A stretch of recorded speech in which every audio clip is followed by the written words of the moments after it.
क्या आपको पता है आपको कंपनी के अंदर हर महीने 50,000 रुपए का सामान लेना पड़ेगा तभी आपको पैसा आएगा, नहीं तो नहीं आएगा। क्या आपको पता है फॉरएवर में एक क्वालिफिकेशन करनी पड़ती है विच इज एक्टिव क्वालिफिकेशन, तभी आपको पैसा आता है, अदरवाइज आपको पैसा नहीं आता है। अगर आपके पास भी ऐसे बहुत सारे फोन कॉल्स आते हैं, अगर आपके पास भी ऐसे बहुत सारे लोग आपको आके मैनिपुलेट करते हैं, अपनी कंपनी को प्रमोट करते हैं, तो ये वीडियो आपके लिए। सो हे एवरीवन, मैं हूँ काजल चौधरी। मैं आपको बताने वाली हूँ आज 1+3 के बारे में कि 1+3 होता क्या है, एक्टिव क्वालिफिकेशन होता क्या है, और इसको हम कैसे क्वालिफाई करते हैं और कैसे हमें इनकम आती है। ओके गाइज, सो आपको सबसे पहले करना क्या है, इस फोन को आपको फुल स्क्रीन मोड पे फटाफट से कर लो ताकि आपको कोई भी डिस्टरबेंस ना हो और इस वीडियो को आप अच्छे से सुनना बैठ के, ठीक है। तो देखो गाइज, बेसिकली होता क्या है, 1+3 एक क्वालिफिकेशन होता है जो कि आपको फॉरएवर लिविंग कंपनी की साइड से ही दिया जाता है एज अ टारगेट कि अगर आप 1+3 क्वालिफिकेशन करोगे तो आप अपनी जो हमारी कंपनी है, आप टीम के थ्रू भी पैसा अर्न कर सकते हो, ठीक है। बट ऐसा बिल्कुल भी नहीं है कि आपको पहले 1+3 ही करना पड़ेगा तभी आपको इनकम आएगी, ऐसा नहीं होता है। आप जैसे कि अपने डायरेक्ट बिजनेस पार्टनर को यहाँ पे बनाते हो, मान लिया आपने 2cc का बिजनेस किया अपने अंडर में, तो आपको उससे तो डेफिनेटली इनकम आएगी ना, आपके डायरेक्ट बिजनेस पार्टनर है तो वहां पे कोई 1+3 की रिक्वायरमेंट नहीं होती है, ठीक है गाइज। उसके बाद में लेट सपोज मैं आपको एक एग्जांपल के थ्रू बता देती हूँ। जैसे कि आपको पता है 1+3 क्या होता है। 1+3 मतलब होता है 4cc, और 2+2 भी होता है 4cc, और 3+1 भी होता है 4cc, ठीक है।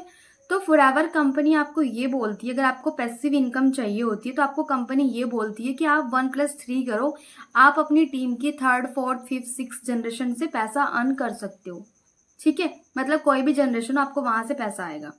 बट अगर आपको डायरेक्ट में इनकम चाहिए, अपने डायरेक्ट बिजनेस पार्टनर से इनकम चाहिए, तो वहां पे आपको 1+3 की रिक्वायरमेंट नहीं होती है। वहां पे आप अपनी active income without the 1+3 CC भी अर्न कर सकते हो।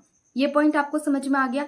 अब पॉइंट आती है ये कि आप जब कॉलिंग करते हो, लाइक लेट सपोज मैं आपको कोई भी लीड्स प्रोवाइड करती हूँ, ठीक है, तो वहां पे कुछ लोग ऐसे आ जाते हैं जो आपको मैन्युपुलेट करके अपने बिजनेस को प्रमोट करते हैं या अपने काम को प्रमोट करते हैं। और वो इसीलिए ही आते हैं कि आप, उनको पता होता है कि आप फॉरएवर के अंदर काम कर रहे हो।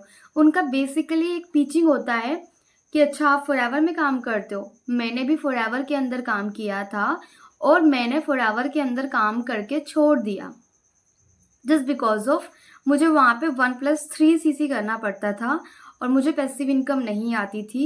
या ये बोलेंगे कि मुझे लीड्स बाय करनी पड़ती थी, या आपको ये भी बोल सकते हैं कि वहाँ का सिस्टम अच्छा, मतलब कुछ भी आपको बोल सकते हैं।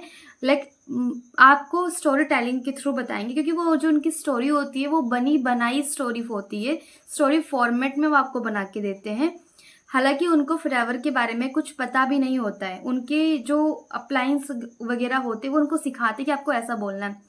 चाहे कोई फॉरएवर से जुड़ा हुआ होता है या नहीं भी होता है, वो सबको सेम पिचिंग करते हैं कि हमने 2cc किया था, मेरे यहाँ पे 30,000 रुपये लग गए थे, उसके बाद में मेरे को कोई प्रॉफिट नहीं हुआ तो मैंने यहाँ से क्विट कर दिया। अब इतना तो ठीक है कि चलो तुमने क्विट कर दिया। अब उसके बाद में वो क्या बोलते हैं कि देखो भाई, आप भी तो लीड्स बाय करते होंगे, है ना, डेली का आप यहाँ पे 500-600 रुपये का लीड्स लेते होंगे या वगैरह वगैरह कुछ भी आपको बोलते हैं, ठीक है। उसके बाद में आपसे बात करने के बाद अगर आप फ्रेशर हो तो आप उनकी बातों में आ भी सकते हो। अगर आप एक न्यू पर्सन हो, फ्रेशर्स हो, तो आप डेफिनेटली उनकी बातों में आ जाओगे और अपने प्लान को जाके आप बोलोगे, ठीक है। जो अपने प्लान को जाके बोल देगा तो वो तो बच जाएगा, क्योंकि उसका प्लान उसको सही डायरेक्शन में गाइड करता है। कोई भी प्लान किसी को गलत नहीं सिखाता, ठीक है, क्योंकि फॉरएवर लिविंग का यही रूल है। यहाँ पे जो भी अप्लायंस होते हैं वो किसी को भी कुछ भी गलत नहीं सिखाते हैं। यहाँ पे सब कुछ अच्छा, सही और एक जेन्युइन तरीके से बिजनेस किया जाता है फॉरएवर लिविंग कंपनी के अंदर। बट जो दूसरे बाहर के लोग होते हैं वो बोलते हैं कि हम तो इसमें काम कर रहे, हम यहाँ पे 50 से 60 हजार रुपये महीने के कमा रहे, कोई कोई 80,000 रुपये बोलता है। अरे अपना थोड़ा सा माइंड यूज करो, जब वो 80,000 रुपये कमा रहे तो तुम्हारे पास क्यों आया है, उसको क्या रिक्वायरमेंट हो गई है 15-20 हजार रुपये कमाने की। बिकॉज हमने तो जो यहाँ पे आपको लीड्स दे रहे हैं वो लोग इंटरेस्टेड हैं, वो 10-15 हजार रुपये घर बैठे कमाना चाहते हैं, इसलिए उन्होंने फॉर्म फिल किया है। जब वो बंदा 80,000 रुपये कमा रहा है तो वो फॉर्म फिल करने की उसको पहले बात तो कोई नीड नहीं है, ठीक है। उसका फॉर्म फिल करने का मेन मोटिव ही ये होता है कि वो दूसरों की लीड के अंदर एंटर कर जाता है। एंड दूसरों के लीड्स के अंदर एंटर करने के बाद दूसरों को वो डिमोटिवेट करता है फॉरएवर के नाम पे कि फॉरएवर ये वो है, और अपने काम को प्रमोट करता है। सिंपल सा लॉजिक है। आप एक मैच्योर हो, अगर आपने फॉरएवर के अंदर 2cc किया है तो आपको ये बात समझ में आनी चाहिए, ठीक है। यहाँ का सपोर्ट सिस्टम बहुत ही बेस्ट होता है और बहुत ही अच्छे तरीके से, बहुत ही लीगल और जेन्युइन तरीके से काम करते हैं। आपको देखो फॉरएवर के अंदर ये चीज़ों पे ध्यान देना चाहिए। अगर आप फॉरएवर के अंदर काफ़ी टाइम से आप एज अ फ्रेशर है, कोई भी है, पहली बात तो अपने सीनियर को देखो, अपनी अपलाइन की जर्नी देखो कि यार वो कब से काम कैसे कर रहा है ना, और वो बंदा कितना लॉयल है, उसने मुझे कितने अच्छे से गाइड किया है। तो आप भी ऐसे ही सीखो, जैसे उसने आपको सिखाया आप भी ऐसे ही अपने पर्सन को सिखाओ, ठीक है। दूसरों की बातों में आने की नीड नहीं होती है। वो लोग 4 दिन की चांदनी होती है, फिर अंधेरी रात, वही सेम चीज़ होती है। क्योंकि वो आज तो फॉरएवर के नाम पे बोल देंगे, कल वो अपनी जिसमें वो काम करे कल वो उसको ही बेकार बताएंगे। जो इंसान एक जगह पे एक प्लेटफॉर्म के अंदर टिक के काम नहीं कर सकता तो वो कहीं भी नहीं कर सकता। अगर उसको फॉरएवर के अंदर 2cc उसने करा है, वो एक जेन्युइन इंसान है, तो उसको फॉरएवर के अंदर टिक के काम करना चाहिए। एटलीस्ट आप 1 ईयर तो दो यहाँ पे, ठीक है। बट अगर उसके अंदर पेशेंस ही नहीं है उस पर्सन के अंदर, तो वो कैसे काम कर लेगा, आप मुझे ये बताओ। तो पहली बात तो आप सामने वाले की बातों में मत आओ। जो आपको कुछ भी बोल रहा है तो आप उस पर विश्वास ही नहीं करो। अपने पे ट्रस्ट करो, अपनी कंपनी पे ट्रस्ट करो, अपने क्लाइंट पे ट्रस्ट करो, दैट्स इट, ओके। उसके बाद यहाँ पे एक और पॉइंट आता है कि इनकम कैसे आती है। देखो मैं आपको सिंपल से बताती हूँ कि इनकम कैसे आती है। मान के चलो मैंने यहाँ पे आंचल नाम की पर्सन को ज्वाइन किया अपने डायरेक्ट में, ओके, और मैंने कोई 1+3 नहीं किया, मुझे आंचल से डायरेक्ट में इनकम आएगा ही आएगा। लेट्स सपोज मैं एक असिस्टेंट सुपरवाइजर हूँ, ठीक है, और मैंने अपने अंडर में एक आंचल को बनाया जो कि 2cc करके वो भी असिस्टेंट सुपरवाइजर बन गई है, ठीक है। तो जो आंचल है मुझे उससे पैसे आ गए 7,000 रुपये, जितना भी एक एएस को आता है उतना मुझे पैसा उससे आ गया। मैंने तो 2cc ही किया था बट फिर भी मुझे पैसा आया ना। तो उसकी जगह पे मैंने एक पर्सन को बनाया, मैं 4 को बना सकती हूँ, तो मुझे 30-40 हज़ार रुपये भी आ जाएंगे एक ही पर्सन से, ओके। तो ये तो होता है आपका एक्टिव इनकम कि आपको इनकम आया। उसके बाद जब मैंने आंचल को बनाया तो आंचल ने किसको बनाया, आंचल ने मान लो राहुल को बनाया, राहुल ने मान लो अजय को बनाया, अजय ने बनाया है श्रीनिधि को, ठीक है, श्रीनिधि ने बनाया है यहाँ पे अश्वनी को, ठीक है। तो अब जो यहाँ पे अश्वनी ने बनाया है बेसिकली, लाइक कोई भी एग्जांपल ले लो, अश्वनी ने बनाया है यहाँ पे साकेत को, ठीक है। तो अब जो साकेत पर्सन है वो मुझे बहुत बढ़िया से बिजनेस करके दे रहा है। साकेत बहुत अच्छा है और वो बहुत सही से बिजनेस कर रहा है, ठीक है। अब उसने सही से बिजनेस तो करा, अब उसने मुझे 20-30 cc दिया बढ़िया से, तो मैं उसको फोकस करूंगी ना एज अ मैनेजर। अगर let's suppose I am a manager तो मैं उसको फोकस करूंगी कि भाई साकेत बहुत अच्छे से काम कर रहा है। जो मेरी फर्स्ट पर्सन थी आंचल, आंचल की टीम के अंदर साकेत आता है तो वो बहुत अच्छे से काम कर, तो मैं उसको गाइड करूंगी। मेरे को उसको मैनेजर बनाना तो ऑटोमेटिकली बाकी लोग भी मैनेजर बनेंगे। बट यहाँ पे एक पॉइंट ये आता है, जब साकेत अच्छे से काम कर रहा है तो यहाँ पे मैं अगर 1+3 करूंगी तो मुझे साकेत से इनकम आएगा। मैं चाहती हूँ कि यार मैंने आंचल की टीम में मेहनत करी है, मैंने उसकी टीम बनवाई है, तो मुझे थोड़ा सा परसेंटेज तो मिलना चाहिए ना उसकी टीम से भी, ठीक है जी, कि मुझे थोड़ा सा परसेंटेज उसकी टीम से मिले। इसलिए मैं अब क्या कर दूंगी, मैं अपना 1+3 एक्टिव क्वालिफिकेशन करूंगी, जिससे मुझे उससे इनकम आएगा, साकेत की टीम से, या साकेत से इनकम आएगा या आंचल की टीम से मुझे इनकम आएगा। अब जो बीच के लोग हैं यहाँ पे, अभी इनका भी सुन लीजिएगा आप। लेट्स सपोज आंचल है, आंचल एक्टिव नहीं रहती है बिजनेस के अंदर, वो मेरे पे कनेक्ट रहती है कि मैम करेंगी तो मेरे को भी इनकम आ जाएगा, या मैम तो कर ही रही है, मुझे क्या जरूरत है गाइड करने की। उसके माइंड थिंकिंग प्रोसेस वो चल रही है। अब मुझे आप एक चीज बताइए, अगर यहाँ पे आज 1+3 ना होता तो यहाँ पर कोई भी लोग काम नहीं करता। यहाँ पे सभी लोग अपने अपलाइन पे ही डिपेंड होते कि चलो ठीक है यार अपलाइन तो कर ही रहा है, मुझे क्या जरूरत है काम करने की, ठीक है। अब अपलाइन ने 1+3 किया तो अपलाइन को ही इनकम जाएगा। अगर आंचल एक्टिव है, आंचल 1+3 करती है तो आंचल को इनकम आएगा, और फिर मुझे भी आएगा अगर मैं 1+3 करती हूँ तो। टीम से इनकम की बात कर रही हूँ, ठीक है। अब मुझे एक बात ये बताइए आप, मान के चलो यार 1% देखो गुस्सा आता है उस चीज़ पे। मान के चलो मैंने 2 महीने गाइड कर दिया, मैंने 3 महीने गाइड कर दिया, अगर मुझे इनकम ही नहीं आएगी तो मैं कैसे गाइड कर सकती हूँ, एक चीज़ वो भी है। और चलो ठीक है, यहाँ पे अगर इनकम भी आ रही है तो मैं गाइड कर रही हूँ, दैट्स इट, बिना इनकम के भी मैं गाइड कर रही हूँ। बट जो बीच में पर्सन है मेरे डायरेक्ट में आंचल, जो कि इनएक्टिव है काफ़ी टाइम से, 4-5 महीने से, अगर यहाँ पे 1+3 ना आता फिर तो उसको भी इनकम जाता ना फॉरएवर की साइड से। वो तो बस 2cc करके बैठी है उसने और कुछ भी काम नहीं किया, वो इनएक्टिव है। तो अगर 1+3 यहाँ पे ना होता तो उसको इनकम जाता।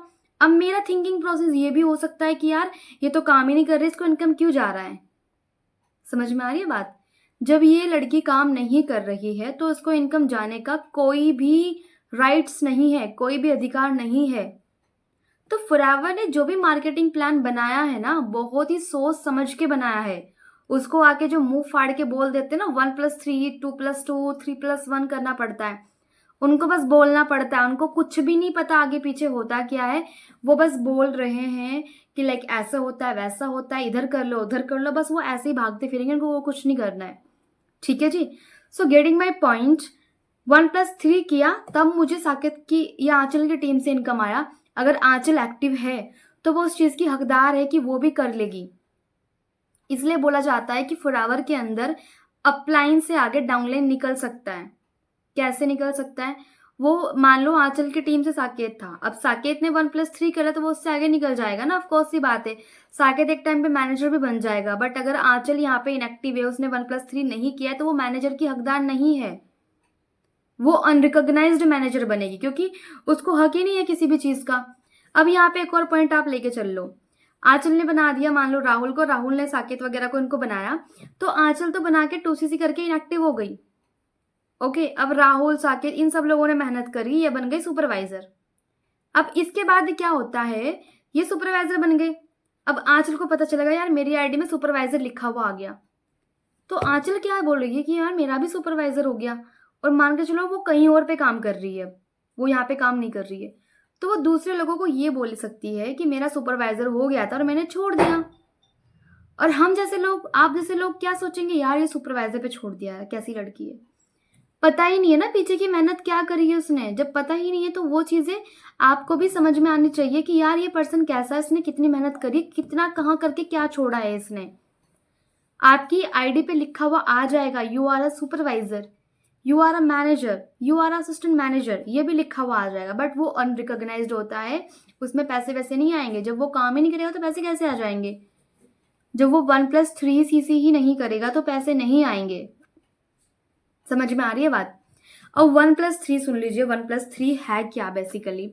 तो इसमें आप कैसे कर सकते हो, 3cc आपको अपने डायरेक्ट बिजनेस पार्टनर से करना होता है, मतलब 3cc का बिजनेस। या तो आप दो लोगों को पकड़ लो, दो में से आप एक को 2cc करवा दो, एक को आप 1cc करा दो, तो 3cc हो गया। प्लस 1cc आपको अपनी पर्सनल आईडी से रिटेल करना पड़ता है, या तो आप प्रोडक्ट खुद भी कंज्यूम कर सकते हैं, बिकॉज ऑलवेज हमारे प्रोडक्ट हेल्दी बेस्ड प्रोडक्ट्स होते हैं, जेन्युइन लीगल प्रोडक्ट्स होते हैं, सर्टिफाइड्स प्रोडक्ट्स होते हैं। या तो आप वो सारे प्रोडक्ट्स खुद भी यूज़ कर लो, या फिर अपनी आईडी से जिसको भी रिक्वायरमेंट होती है वो प्रोडक्ट्स आप अपनी आईडी के थ्रू रिटेल करवा सकते हो। तो वैसे आपको 1cc होता है, 1cc ऑलमोस्ट पड़ जाता है आपका 14,000 समथिंग में। ठीक है, 13-14 हज़ार रुपये में आपको 1cc पड़ जाता है।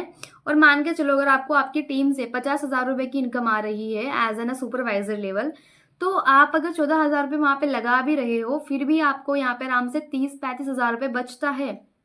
ठीक है, और ये जो पैसे आपने लगाए हैं ना यहाँ पे, वो आप तभी लगाओगे जब आपकी इनकम बहुत अच्छी आने वाली होती है, जब आपकी बिजनेस बहुत अच्छे लेवल पे जाती है, जब आपकी सीसीज काफ़ी हाई पड़ जाती है, तो तब आप यहाँ पे 1+3 कर सकते हो। बाकी कोई ये बोलता है कि बहुत कंपलसरी होता है, वैसे कोई जोर जबरदस्ती नहीं है सुपरवाइजर पे कि आपको 1+3 करना ही पड़ेगा, वैसा कुछ नहीं होता है। ठीक, आप सुपरवाइजर पे अपनी डायरेक्ट इनकम भी अर्न कर सकते हो। अगर आपको लगता है कि मुझे रिक्वायरमेंट है, मेरा बिजनेस बहुत अच्छा जा रहा है, 20cc हो रही है, 50cc हो रही है, तो तब आप अपना कर सकते हो आराम से। और देखो मैनेजर पे कंपलसरी होता है, मैनेजर की मैं बता देती हूँ। मान के चलो मैनेजर का आराम से सीसी का बिजनेस जाता है 80-90cc का बिजनेस मैनेजर का चला जाता है, 100cc का बिजनेस मैनेजर का चला जाता है, 100cc पार हो गया। ठीक है, अगर वो बंदा एज अ मैनेजर पे 1 लाख की अर्निंग कर रहा है, तो वो अगर 15 हज़ार रुपये की प्रोडक्ट ले भी रहा है, तो उसमें क्या नुकसान है, मुझे ये बताओ आप। मान के चलो एक मैनेजर 1.5 लाख से 2 लाख की अर्निंग करता है, 1.5 लाख से 2 लाख तक की अर्निंग करता ही करता है। अब जब वो यहाँ पे 1.5-2 लाख रुपए की अर्निंग कर रहा है, तो उसने 15,000 रुपये के अगर प्रोडक्ट ले लिए, फिर भी तो उसको आराम से 1,35,000 रुपये बच रहे हैं। क्या कहते हो, नहीं बच रहे?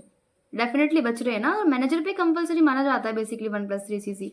तो ये फालतू की चीज़ें में मत पड़ो। अगर आप अभी असिस्टेंट सुपरवाइजर लेवल हो, आप ये सोच रहे हो कि हमें तो 1+3, मतलब पहले ही डिमोटिवेट हो जा रहे हो, काम किया नहीं कुछ भी, डिमोटिवेशन पहले हो जाओ। तो वैसे काम नहीं चलेगा, ठीक है। आपको काम करने के लिए फुल ऑफ नॉलेज होना चाहिए, आपको पता होना चाहिए कि 1+3 क्या होता है, आपको अपने प्लान पर ट्रस्ट होना चाहिए कि हाँ यार मेरा प्लान मुझे अगर गाइड करे तो वो सही वे से ही मुझे गाइड कर रहा है।